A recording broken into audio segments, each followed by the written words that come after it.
CBSE ने इस साल एआई का सिलेबस चेंज कर दिया है, तो फटाफट से देखते हैं कि क्या क्या चेंजेस आए हैं। देखो, जो पार्ट ए है उसमें कोई चेंजेस नहीं है। 5 यूनिट है, हर यूनिट 2 नंबर की आएगी, तो टोटल ऐसे एम्प्लॉयबिलिटी स्किल वाला पार्ट जो है अपना वो 10 नंबर का आने वाला है। उसके बाद हम चलते हैं पार्ट बी की तरफ। तो पार्ट बी में चेंजेस लेकर आई है सीबीएसई, और इन सारे चैप्टर्स की डिटेल वीडियो मिल जाएगी आपको हमारे चैनल पे, तो सब्सक्राइब करना मत भूलना। तो जो पार्ट बी है उसमें टोटल 7 यूनिट हैं, और उन 7 यूनिट में से 2 यूनिट थ्योरी में नहीं पूछी जाने वाली है। मतलब कि हमें सिर्फ 5 यूनिट अच्छे से पढ़नी है, और जो 2 यूनिट है वो प्रैक्टिकल्स के लिए पढ़नी है। तो जो हमारी सबसे पहली यूनिट है उसमें हम एआई प्रोजेक्ट साइकिल के बारे में पढ़ेंगे, जो कि हम क्लास 9th में पढ़ के आए हैं ऑलरेडी। उसी चीज को रिवाइज करना है बस। उसके बाद फिर हम एआई के डोमेन्स के बारे में पढ़ने वाले हैं, और एआई का एथिकल फ्रेमवर्क पढ़ने वाले हैं। उसमें हम बायो एथिक्स को भी जानेंगे। उसके बाद जो हमारी सेकेंड यूनिट है, जो कि बहुत ज्यादा इंपॉर्टेंट है क्योंकि वो 11 नंबर की आने वाली है, तो उसमें हम एआई, एमएल और डीएल के बारे में पढ़ने वाले हैं। तो इसका इंट्रोडक्शन भी हमने क्लास 9th में पढ़ा था।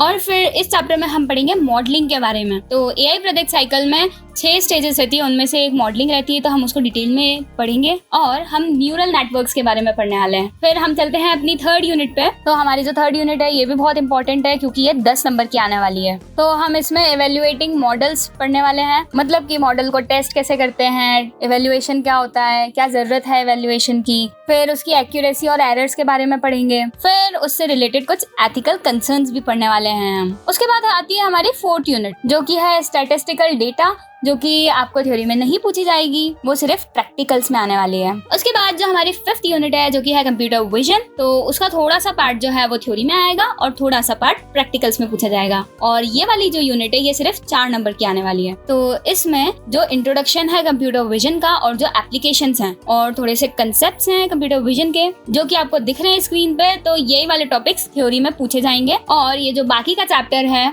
वो पूरा प्रैक्टिकल्स में आएगा। उसके बाद हम चलते हैं 6th यूनिट पे।